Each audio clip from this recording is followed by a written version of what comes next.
In this video, we're going to talk to you about the difference between a mortise and tenon door and a mitered door. Again, one of the questions we get quite often is, what's the difference? If you're not a woodworker or a cabinet maker, those terms mean nothing to you.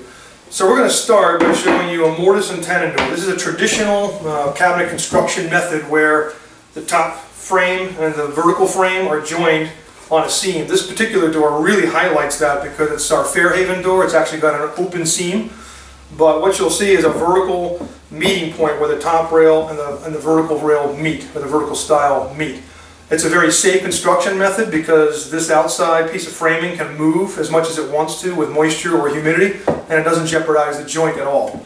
The problem with this kind of architecture is that you can't do the really ornate mitered doors where it's almost like a picture frame and you have two pieces that have to join and that profile has to continue all the way around. This is a good example of that. This is a mitered door that's kind of got a concave or I should say convex surface to it. And you can see it's joined on a miter where this piece coming up and this piece coming up join on a miter.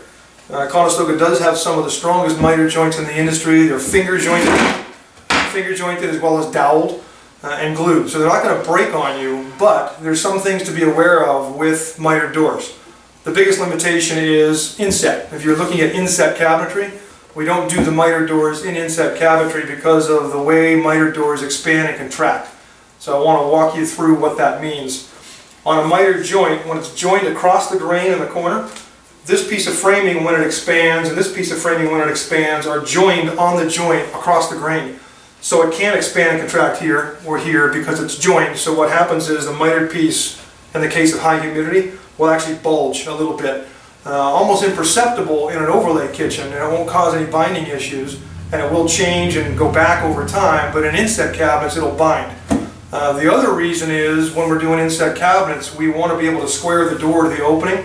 So on a mortise and tenon door, we can sand the outside of the edge profile of the door to get it squared up in that opening. We can't do that to a mitered door, or we destroy the ability for that miter to come out cleanly in the corner. So whenever you're looking at your doors, mitered doors are a little bit more money than mortise and tenon, generally speaking. They do add a little bit of value and some pop to your kitchen though, because you get all those nooks and crannies. We do have some designs. I'm going to step off camera here. We do have some designs. This is a good example of a mitered door with an applied molding in it. And you've got some detail in here. This is a very expensive mitered door. And it's going to add some value because the glaze has places to grab in here. If you do a glazed kitchen, it's got a place for all that to grab inside the door profiles. If you have any questions on mitered doors or standard mortise and tenon doors, what that means to you in your kitchen, let us know. We'll be happy to walk you through that. And check out our website for more pictures of the designs at www.thecabinetjoint.com.